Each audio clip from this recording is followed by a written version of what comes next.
Praise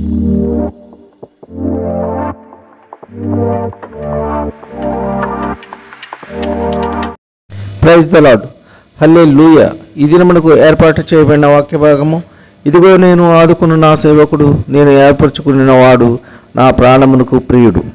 యెషయా గ్రంథము 42వ అధ్యాయము 1వ వచనం. యెషయాకు కలిగిన దర్శనంలో యెహోవా దేవుడు మాట్లాడుచున్నారు. మనల్ని ఇంతవరకు దేవుడు ఏ అపాయము మనకు సంభవించకుండా వాటి నుండి తప్పించి మనలను, మన కుటుంబాలను కాచి కాపాడుచున్నారంటే మనము ఆయన సేవకులము, మరి ఆయన ప్రాణప్రియులము. మనము దేవుని యందు నిరీక్షణ కలిగి, ప్రతి విషయమందు యథార్థత కలిగి, దేవుని చిత్తానుసారంగా నడుచుకొని దేవుని సువార్తను ప్రకటించు వారిగా మనము ఉండాలి. మన స్నేహితులకు సువార్తను ప్రకటించాలి. మన బంధువులకు, మనము నివసిస్తున్న ప్రాంతములో దేవుని ఎరుగని వారికి దేవుని వాక్యమును ప్రకటించాలి, రక్షణలోనికి నడిపించాలి.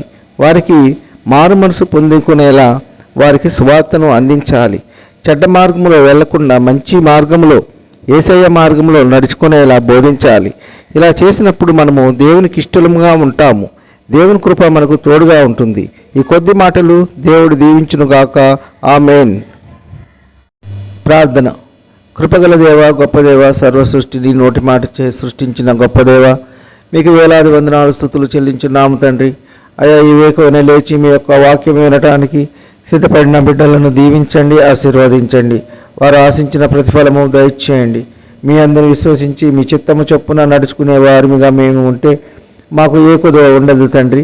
మేము మనుషుల మాత్రం తండ్రి, ప్రతి విషయానికి ఆందోళన చెందుతాము.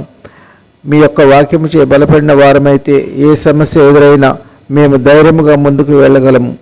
దేనికి మేము దిగులు చెందకుండా, భయపడకుండా, నా యేసయ్య నాకు ఉన్నాడు, నా ప్రతి సమస్యను తీర్చగలడని నిబ్బరముగా కలిగి ఉంటాము తండ్రి.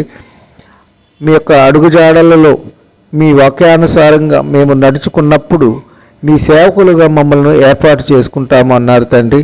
మీ యొక్క ప్రాణప్రియులుగా మేము ఉంటాము తండ్రి.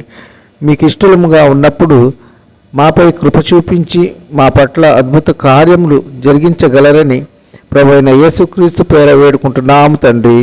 ఆమేన్. ఈ వాక్యము మీకు దీవెనకరంగా ఉన్నట్లయితే లైక్ చేయండి, షేర్ చేయండి, సబ్స్క్రైబ్ చేసుకోండి. మీ సహోదరుడు కోలా డానియల్.